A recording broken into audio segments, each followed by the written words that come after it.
Hi, PowerShell community, and welcome our guest today, Alexander Holmeset from Norway. He is a 3-time Office Apps and Services MVP, and he is one of the 40+ speakers of the upcoming PowerShell conference in Europe, in Austria, which takes place in June. Alexander, thank you very much for your time. Would you please introduce yourself a little bit to the community to get a better idea on who you are and what you do? Okay, so I work as a senior cloud consultant in Cloudway, a little consulting company in Norway. We are people all around the world. And I focus a lot on Microsoft Teams and working with the Graph API and how to automate stuff. Mm-hmm. And I really like the automation part. As long as I have automation, I like to do my work. I can get an automation task, say for Exchange for that, even though I'm Teams focused. I like making people's life easier. So when getting into automation, I had an entry-level support job, and when I got there, they usually they logged onto every Citrix server for that customer to delete the profile when they had needed to reset it. 20 servers for each customer. And after 2 weeks after I got there, I wrote a script that you just entered the username and it went through every server, deleted it in 10 seconds. Okay. That gave me joy to see that how easy automation can make your life to do other tasks. Okay, I see. So this is also one of your topics at the PSCONF. So you have 2 sessions at the PS conference. It is my story on how I got into automation and why you should do the same, and how I automated Teams admin tasks for a global enterprise. Would you tell us a little bit about your sessions and why should I or the attendees go into your session and what do you expect? Yeah. So the PowerShell conference is for all types of enthusiasts. We have those hardcore PowerShell users, and it's even for people that are just getting started. And that's why I want to tell my story on how it changed my professional career. So while I was still at that tier 1 support job, and I worked similar job for years, you usually click through the GUI and things take a long time. And then I started using my free time reading up on PowerShell, taking Pluralsight courses and so on. And I also started blogging about it, on how I got into PowerShell, writing small scripts, and actually seeing that I was engaged with the community. That actually even though I didn't have that consultant experience, that was landed my job at Cloudway.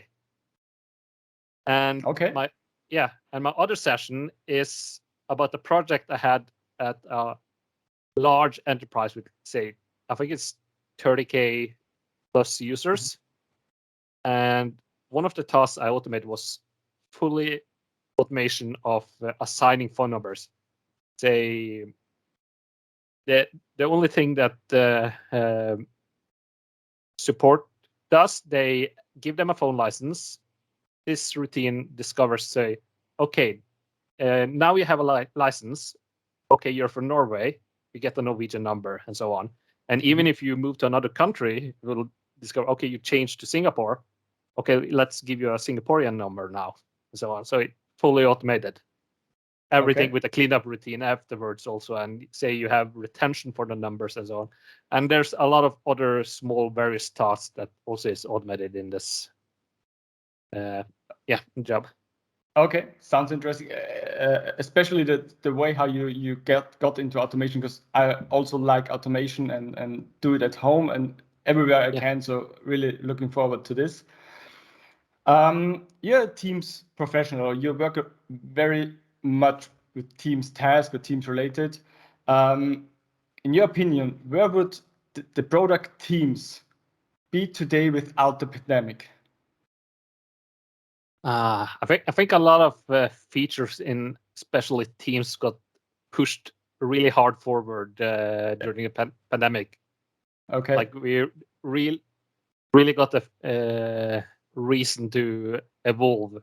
And they had all this competition with the Zoom and Slack and everything. And you see, actually, I think it's during these last 2 years, Teams got a lot of the Zoom and Slack features incorporated in some way. So I think, yeah, they noticed a lot of more competition since everyone suddenly was working from home, and then people started using Zoom maybe or Slack or something, but they really want to get people back into Teams, and you have seen enormous growth within Teams usage.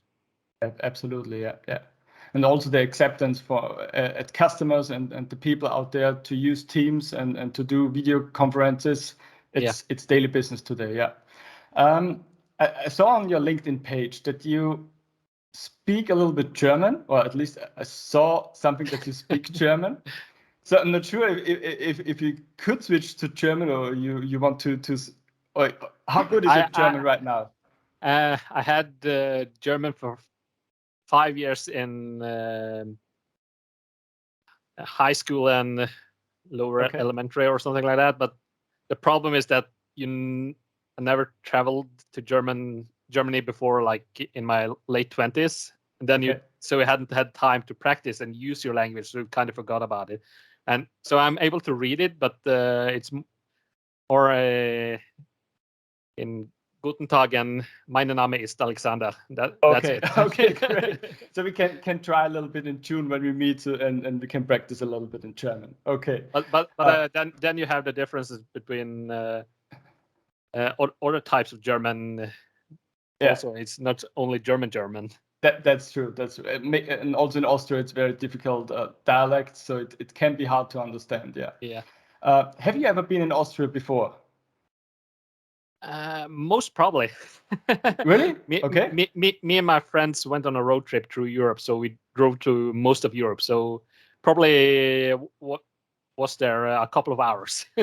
Okay, so you drove through Austria. You didn't make a stop or anything. You just drove through. Okay. Yeah, we were heading to Italy and just had a pit stop there. Okay, you just saw the highway, the autobahn, and okay. Yeah. When you think about Austria, what is typical for you? So what comes in your mind when you think about Austria? Yes, it's like in Norway, it's beautiful scenery, high mountains, and I guess it's chocolate. Yes, it's chocolate. Okay, usually Switzerland is famous oh, that's for chocolate. Austria. Sorry for that. I keep switching up those countries. But we have good chocolate too, so that's okay. Will you stay longer in Austria, or only for the conference, 2 days or 3 days? Hoping to at least get there the weekend before, so get some chance to exploring and so on. Let's see. Do some sightseeing. Yeah. Okay. Anything special you're looking? Most probably bringing. I'm just looking forward to meeting people again, and I miss meeting the people in the PowerShell community that I interact with. And I see many of the speakers this time is people that also spoke at PowerShell conference in Asia, where I spoke also.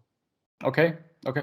But also there are a lot of speakers from Norway. So I did also some talks prior of this one, and we had a lot of speakers from Norway. So not so bad. That's good.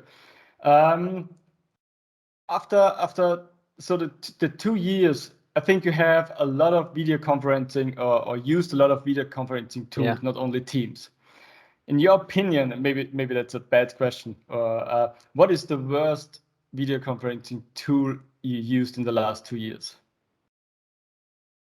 Actually, I think I haven't joined a single Zoom meeting at all. Really?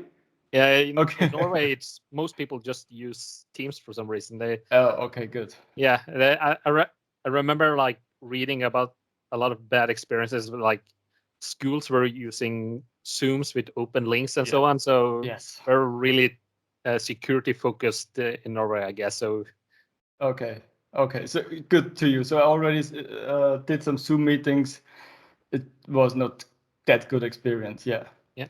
So you talked that you love automation, and I already also do, and I do a lot of home automation. You already do some home automation, or in your private time automate anything? I don't really have any home automation, but a couple of weeks ago we got this air quality IoT device that measure air quality, radon, and a lot, and how much CO2 and so on. And they had a pretty great API, so I figured out how to do API requests against it with PowerShell, so I can try getting the messages. Say if the air quality is too low, I will get the message in Teams or something like that. Okay, and you did it already, or? I have created the API stuff, but I need to incorporate it into Teams though. Okay, sounds good. Okay, so maybe you can tell me when you come to Austria. Maybe we can take a look. Yeah. The last question for today: what is your favorite PowerShell commandlet or your favorite PowerShell module? Favorite module.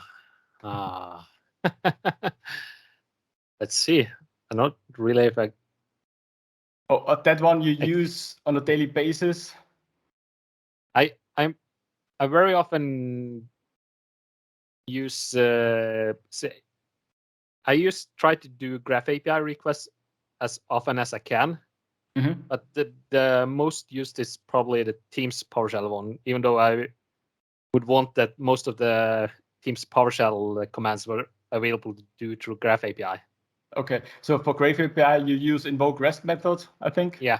Yeah, okay, and then the Teams PowerShell module, okay. Alexander, thank you very much for your time. I'm looking forward to meet you in June in person.